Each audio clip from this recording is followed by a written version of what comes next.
എതിർത്ത് പറയാൻ നിങ്ങൾക്ക് ധൈര്യമുണ്ടോ?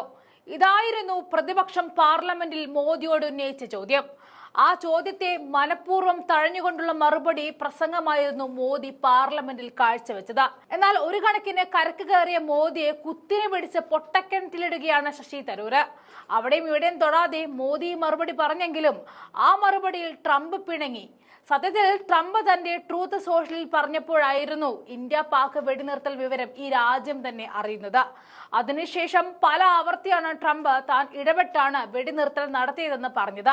ഇന്ത്യയുടെ രീതി അനുസരിച്ച് മറ്റൊരു രാജ്യം യുദ്ധം പോലെയുള്ളവയിൽ ഇടപെടാൻ പാടില്ല എന്ന നയത്തിന് എതിരായത് കൊണ്ട് തന്നെ ട്രംപിന്റെ പ്രസ്താവന രാജ്യത്തിൽ വലിയ കോളിളക്കമുണ്ടാക്കി.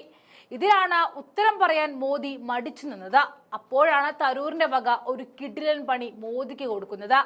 ഇന്ത്യ പാക് സംഘർഷത്തിൽ കേന്ദ്ര സർക്കാരിന്റെയും BJPയുടെയും വാദം ആവർത്തിച്ച് വീണ്ടും കോൺഗ്രസ് MP ശശി തരൂർ എത്തുമ്പോൾ ഉത്തരം പറയാതെ വിഴുങ്ങിയ മോദിയെ മുൾമുനയിൽ നിർത്തുകയാണ്. ഇന്ത്യ പാക് സംഘർഷം ഒത്തുതീർപ്പാക്കാൻ US പ്രസിഡന്റ് ഡൊണാൾഡ് ട്രംപ് ഇടപെട്ടിട്ടില്ല എന്ന് ശശി തരൂർ ഒരു ലേഖനത്തിൽ വ്യക്തമാക്കുമ്പോൾ ഉറ്റ സുഹൃത്തിനെ തള്ളാൻ മടിച്ച മോദിയെ വിലങ്ങണിയിക്കുകയാണ്. ട്രംപിന്റെ അവകാശവാദങ്ങൾ തെറ്റാണെന്ന് ചൂണ്ടിക്കാട്ടിയ തരൂര് ട്രംപ് വല്യമ്മാവൻ ചമയുകയാണെന്നും ഇന്ത്യ കരുതുന്നതായിട്ടും പറയുകയാണ്. ട്രംപ് മോദിയെ സംഘർഷ സമയത്ത് വിളിച്ചിട്ട് പോലും ഉണ്ടാകില്ല എന്നും തരൂർ പറയുന്നുണ്ട്. പഹൽഗാം ഭീകരാക്രമണത്തിന് ശേഷം ഇന്ത്യ പാകിസ്ഥാന്റെ തലയ്ക്കാണ് അടിച്ചത്. നേരത്തെ പാർലമെന്റിൽ വിഷയത്തിന്മേൽ വിശദമായ ചർച്ച നടന്നിരുന്നു. പ്രധാനമായിട്ടും 3 ചോദ്യങ്ങളാണ് പ്രതിപക്ഷം സഭയിൽ ചോദിച്ചത്. പഹൽഗാമിൽ സുരക്ഷാ വീഴ്ച ഉണ്ടായതാണ് അതിന്റെ ഒന്നാമത്തേത്.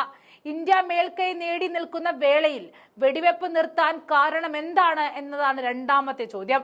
വ്യാപാര കരാർ ഉപയോഗിച്ച് ഇന്ത്യ പാക് സംഘർഷം തീർപ്പാക്കിയത് താനാണെന്ന് ട്രംപ് അവകാശവാദം ഉന്നയിക്കുന്നതിന് എന്തുകൊണ്ട് മോദി തടയുന്നില്ല എന്നതാണ് പ്രതിപക്ഷം ഉയർത്തിയ മറ്റൊരു ചോദ്യം. ട്രംപ് പറയുന്നത് തെറ്റാണെന്ന് എന്തുകൊണ്ട് പാർലമെന്റിൽ പ്രധാനമന്ത്രി നരേന്ദ്രമോദി പറയുന്നില്ല എന്നതാണ് രാഹുൽ ഗാന്ധിയും ചോദിക്കുന്നത്. എന്നാൽ കേന്ദ്രത്തിന്റെ വാദങ്ങൾ ആവർത്തിക്കുകയാണ് കോൺഗ്രസ് MP ശശി തരൂര്. ഇന്ത്യ പാകിസ്ഥാനെ ശക്തമായി ആക്രമിച്ചു. പാകിസ്ഥാന്റെ 11 വ്യോമ കേന്ദ്രങ്ങളിൽ ആക്രമണമുണ്ടായി. ഇതാകാം പാകിസ്ഥാൻ പിന്മാറാൻ കാരണമെന്നാണ് കേന്ദ്രവാദങ്ങൾ ചൂണ്ടിക്കാട്ടിക്കൊണ്ട് തരൂർ പറയുന്നത്.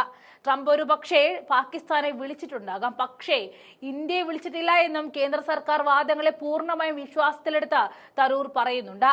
വ്യാപാരത്തിൽ US വിശ്വസിക്കാൻ കൊള്ളാത്ത പങ്കാളിയാണെന്നും ലേഖനത്തിൽ തരൂർ ചൂണ്ടിക്കാട്ടുന്നു. എന്തായാലും ഒരു കണക്കിന് തടിതപ്പിയ മോദി വീണ്ടും കുരുക്കിലെത്തിക്കുകയാണ് തരൂര്. ട്രംപിനെ ഭാഗികമായി തള്ളി വിദേശകാര്യമന്ത്രിയുടെ നിലപാടിന് ശേഷം ഇന്ത്യക്ക് അധിക തിരിവ് ചുമത്തിക്കൊണ്ടാണ് അമേരിക്കൻ പ്രസിഡന്റ് പ്രതികാരം തീർത്തത്. ഇനിയിപ്പോ തരൂറിന്റെ വക കൊടുത്ത പണിക്ക് ഇനി എന്ത് മറുപടിയാകും കിട്ടുക എന്ന് ഇനി കണ്ടു തന്നെ അറിയണം.